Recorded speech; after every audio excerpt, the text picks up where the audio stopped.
আসসালামু আলাইকুম দর্শক, আমার পাশে এক বড় ভাই বসা রয়েছে। তার বাড়ি নাকি রংপুর, কিন্তু তার কাছ থেকে আমি কিছু বিস্তারিত শুনবো। আপনারা সাথেই থাকুন ভিডিওটার। আসসালামু আলাইকুম ভাই। ওয়ালাইকুম আসসালাম। ভাই ভালো আছেন? হ্যাঁ ভাই, আছি তো। আপনি এই কৃষিকাজ কতদিন ধরে করেন? ধরো 5-6 বছর। 5-6 বছর। টাকা টুকে কি ঠিক মতো দেয়? টাকা ভাই কেউ ঠিক মতো দেয়, কেউ ঠিক মতো দেয় না। ভাইরে গরিব মানুষের স্বভাবে নষ্ট, দেখো না, বোঝো না। যদি কেউ না থাকে, এখানে বিদেশ বাড়ি অনেকে আছে, মানে সারাদিন কাম করে নিয়ে বেতন হয় 500 দেয় 300, মাদার চোর যাবি না তো মার খাবি।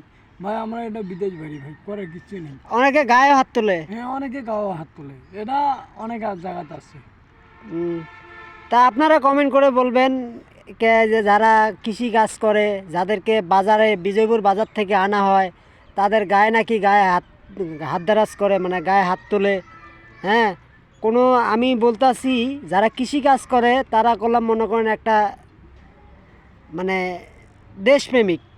তারা এই কাজটা নিজের মনোযোগ সহকারে নিজে এই কাজটা করে, কিন্তু এর তাদের ওদের সাথে মধ্যে দেখেন তাদের আপনারা, সাথে খারাপ ব্যবহার করাটা ঠিক না। এর রোদের মধ্যে দেখেন কাম করতেছি, এই যে এই খেতে এটা ওর নিজে কাম করতেছি, এখন পর্যন্ত ভাত নাই, একটা পার হয়ে গেছি, সকালবেলা নাস্তা করছে। তাহলে বোঝেন আপনারা কি করবো আমরা?